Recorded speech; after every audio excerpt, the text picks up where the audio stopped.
बोला बोला देवघर वाले बाबा की। Presented by Chopal Ji Music।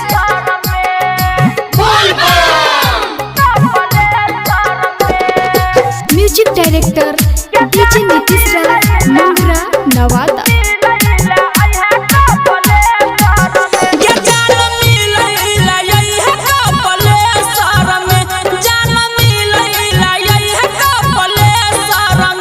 कपले शहर में गे कपले सर में कपले सर में गे बिही दे सर में तोहर बेटी का करबौ विदेशर में जान मिलैला यही कपले सर में कपले शहर में गे कपले सर में कपले सर में गे बिही दे सर में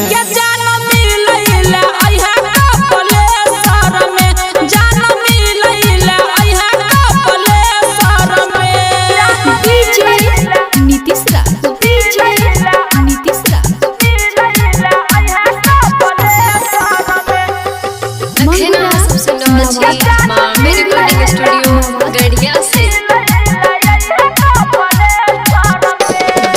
कान्हे पे काबर लगे गे आई है कोई नहीं शक करतो प्यार गे कोई नहीं शक करतो प्यार गे हे गे साथे में आना जलवा चढ़ैबै बाबा करतो तब उधार गे कपले सर में गे कपले सर में कपले सर में गे बी दे सर में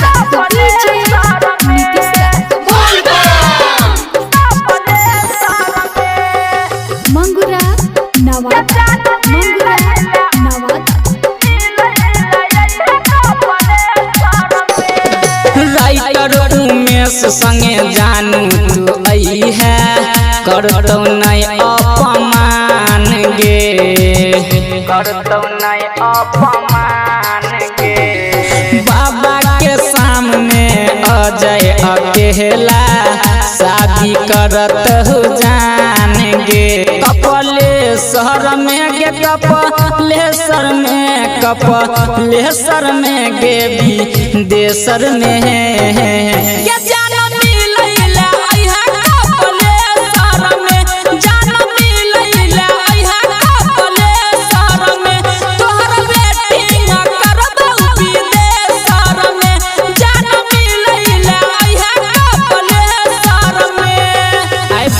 जान।